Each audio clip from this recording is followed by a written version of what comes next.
दोस्तों नमस्कार। आज हम एक जीवन पर आधारित जो बहुत महत्वपूर्ण विषय है नियति, ब्रह्मांड का अदृश्य विधान को जानेंगे।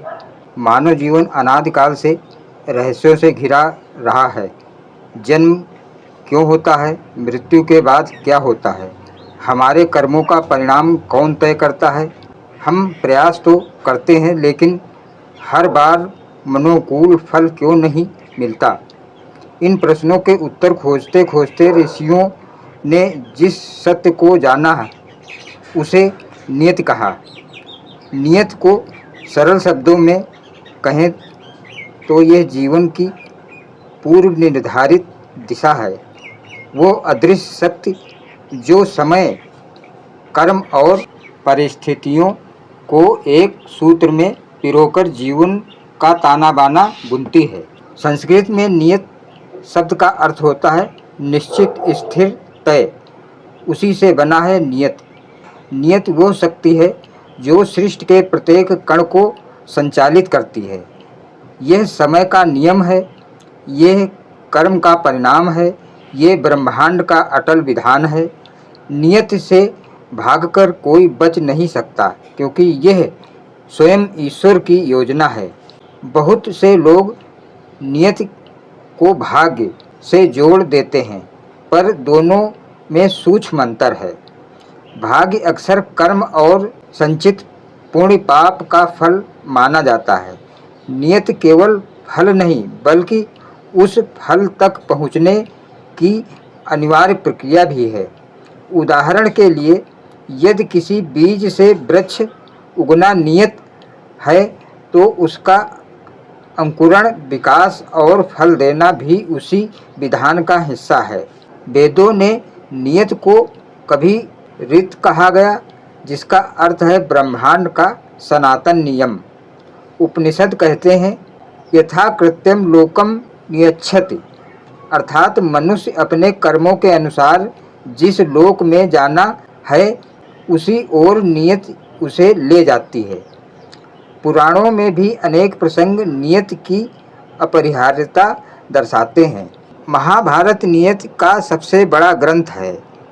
भीष्म का व्रत, भीष्म ने आजीवन ब्रह्मचर्य व्रत लिया ताकि पिता शांतनु का विवाह हो सके। यह उनकी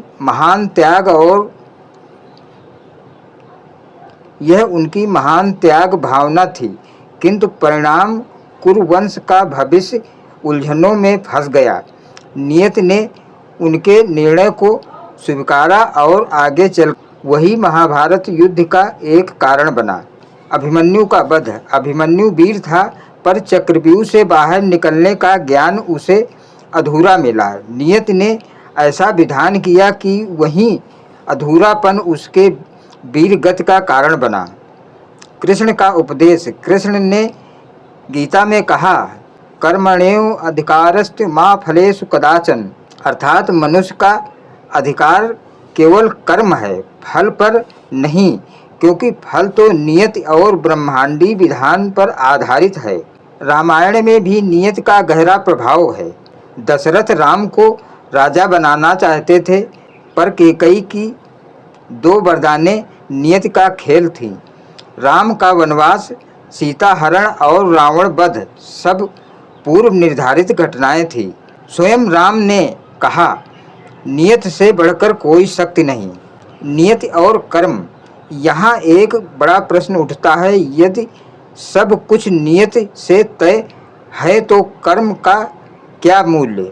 शास्त्रों में उत्तर है नियत हमारे जन्म, मृत्यु और प्रमुख घटनाओं की रूपरेखा तय करती है, परंतु हमारे दैनिक कर्म, हमारी प्रतिक्रिया और उस परिस्थिति में हमारा आचरण हमारे ही हाथ में है।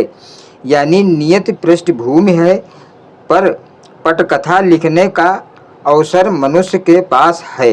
ऋषि मुनियों का मत है कि ध्यान और साधना के द्वारा मनुष्य अपनी नियत को समझ सकता है। योगा वशिष्ठ में लिखा है नियत से बंधा हुआ भी विवेकशील मनुष्य मुक्ति पा सकता है, अर्थात नियत केवल सामान्य जन के लिए अपरिहार्य है। जो साधना करता है वह उस सीमा को पार कर सकता है। भारतीय लोक कथाओं में नियति को देवी स्वरूप माना गया है। कहा जाता है कि जन्म के समय 3 देवियां आकर शिशु का भाग्य लिखती हैं। ये विश्वास इस बात को दर्शाता है कि जन्म के क्षण से ही नियत जीवन की डोर थाम लेती है। आज विज्ञान भी मानता है कि ब्रह्मांड में हर घटना कारण परिणाम और नियम से होती है। ग्रह, नक्षत्र, पर्यावरण, DNA सब मिलकर जीवन को दिशा देते हैं। यही वैज्ञानिक भाषा में नियति है। हालांकि विज्ञान प्रयास और स्वतंत्रता इच्छा को भी महत्व देता है। भारतीय दर्शन में कहा गया है कि जीवन रथ, नियति उसका पहिया है, कर्म उसका सारथी है, आत्मा उसका यात्री है। इन तीनों का संतुलन ही जीवन को पूर्ण बनाता है। जीवन में जब हम असफल होते हैं तो निराशा हमें घेर लेती है, लेकिन यदि हम नियति को समझ लें तो मानसिक शांति मिलती है। नियति सिखाती है कि हर घटना का एक कारण है। जो घटा है वो आगे कुछ बड़ा घटने की भूमिका है।